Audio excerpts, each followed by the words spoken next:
Hi, students. How are you? I am Ravi Shankar and welcome to my YouTube channel Art of Maths. तो आज हम लोग discriminant को study करने वाले हैं। आज हम लोग डिस्क्रिमिनेंट को समझने वाले हैं कि किस प्रकार से डिस्क्रिमिनेंट को हल किया जाता है, किस प्रकार से डिस्क्रिमिनेंट को हम लोग सोल्व कर सकते हैं। और आज हर बच्चा जो भी इस वीडियो को देख रहा है या जो इस वीडियो को देखेगा, वो हर बच्चा 100% मेरा ये दावा है कि वो सीख जाएगा कि डिस्क्रिमिनेंट कैसे निकाला जाता है। तो देखिए ज़रा, जब भी आपको कभी इस प्रकार का अगर इक्वेशंस दिया जाए तो उससे डिस्क्रिमिनेंट को कैसे बाहर निकाला जाता है, कैसे प्राप्त किया जाता है। तो इसके लिए सबसे पहले आप ध्यान दें कि कुछ टर्म्स हैं।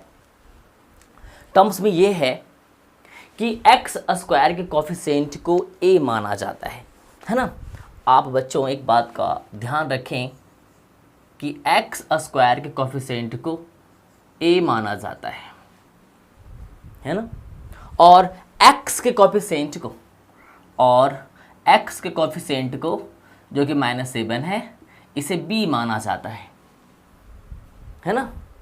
और सी तो स्वयं क्या है, कांस्टेंट टर्म है, तो c इज इक्वल टू क्या होगा, +6 होगा, है ना।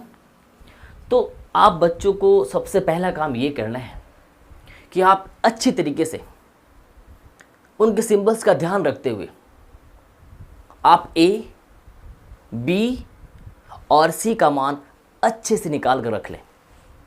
आप a, b और c का मान बहुत ही सावधानी के साथ उसके सिंबल्स का ध्यान रखते हुए आप लिख लें। उसके बाद जब आप a, b और c का मान लिख लेते हैं, और आपको हमने बताया कि a क्या है, तो a जो होता है वो एक्स स्क्वायर का कोफिशिएंट होता है, और b जो है वो x का कोफिशिएंट है -7, और c क्या होता है, जो आपका जो कांस्टेंट टर्म है वही क्या होता है, आपका c होता है। और इसमें उनके सिंबल्स का खास ख्याल रखा जाता है, क्योंकि जब भी आप a, b और c का मान रखें तो उनके सिंबल्स को भी ध्यान में रखें और उनके सिंबल्स को भी लिया जाता है। तो देखिए, डिस्क्रिमिनेंट को शॉर्ट में, है ना, संक्षेप में क्या कहा जाता है, डी। क्या कहा जाता है, डी। और आप देखिए ज़रा, डिस्क्रिमिनेंट का फॉर्मूला क्या होता है। आप बच्चों से अनुरोध है कि आप ये फॉर्मूला हमेशा याद रखें कि डिस्क्रिमिनेंट को कैसे निकाला जाता है, उसका फॉर्मूला क्या होता है।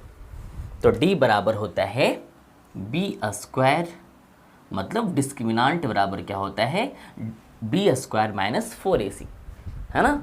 डिस्क्रिमिनेंट बराबर क्या होता है, बी स्क्वायर -4ac। अब आप ही बताएं, बी का मान आपने क्या निकाला है, -7, है ना। आप स्क्वायर कर लें, फिर 4, ए में क्या है 2 रख लें, बी में क्या है 6 रख लें, है ना।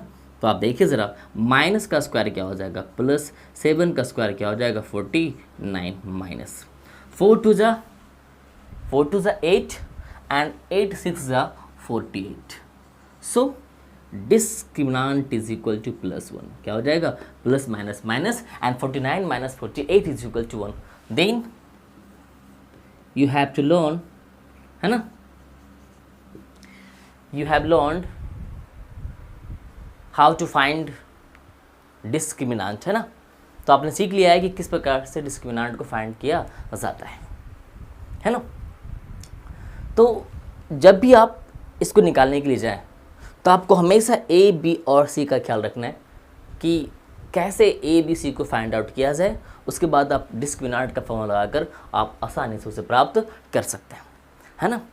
उसी प्रकार से एक्सरसाइज 4b का जो क्वेश्चन नंबर 1 है, उसका जो क्वेश्चन नंबर जो 2 है, उसमें क्या कह रहा है, 3x² - 2x + 8 is equal to 0। और फिर इस इक्वेशन से आपको d का मान फाइंड आउट करना है। तो हमने पहले भी कहा है कि जब आप d का मान फाइंड आउट करने जाते हैं तो इसके लिए पहले आपको a, b और c का मान पता करना होता है ना। आपको a, b और c का मान पता करना होता है। तो सबसे पहले आप देखिए ज़रा, यहाँ पे आप क्या करें, a का मान लिखें। ए का मान क्या होगा? तो हमने आपको बताया है कि एक्स स्क्वायर का जो कोफिशिएंट होता है उसे ही ए माना जाता है। बी क्या है ना? तो x का जो कोफिशिएंट होगा, x का जो कोफिशिएंट होगा उसे क्या कहा जाएगा? b कहा जाएगा, -2। और c क्या है? तो जो कांस्टेंट टर्म होगा, वही क्या होगा? c होगा। वही क्या होगा? c होगा, है ना? तो आप हमेशा ध्यान रखेंगे कि जब भी आप a, b और c को निकालने के लिए जाएं तो आप ध्यान रखें कि जो एक्स स्क्वायर का जो कोफिशिएंट होगा विथ सिंबल वो a माना जाएगा, और x का जो कोफिशिएंट होगा विथ सिंबल वो b माना जाता है, और जो कांस्टेंट टर्म है उसे विथ सिंबल, है ना, c माना जाता है। तो आप देखिए बच्चों, अगर हमें d निकालना है तो d का जो फॉर्मूला है वो क्या है? d का फॉर्मूला है b square minus 4ac, b square minus 4ac।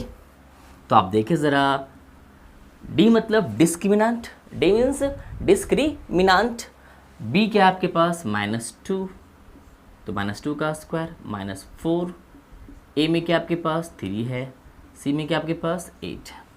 सो -2 का स्क्वायर क्या होगा? Minus into minus is equal two plus, and 2 2 ज़ा 4, 2 2 ज़ा 4। आगे देखिए जरा आप लोग यहाँ पे 4ac, 4ac।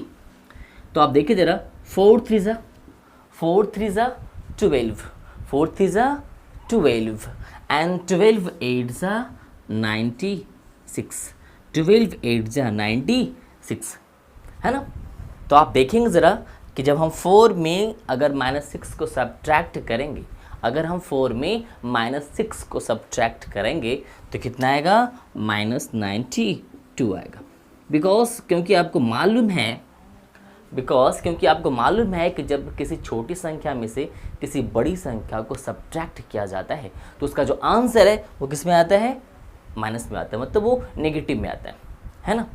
तो आपने सीखा कि किस प्रकार से d निकाला जाता है, किस प्रकार से a, b और c को लिखा जाता है, और a, b, c के माध्यम से d को फाइंड आउट किया जाता है ना? तो हम फिर से मिलेंगे आपको इसी मैथ्स के अगले नंबर वाले क्वेश्चन में, और हम लोग वहाँ पर फिर से एक बार अपने इस d को निकालने के लिए और प्रैक्टिस करेंगे और सीखेंगे।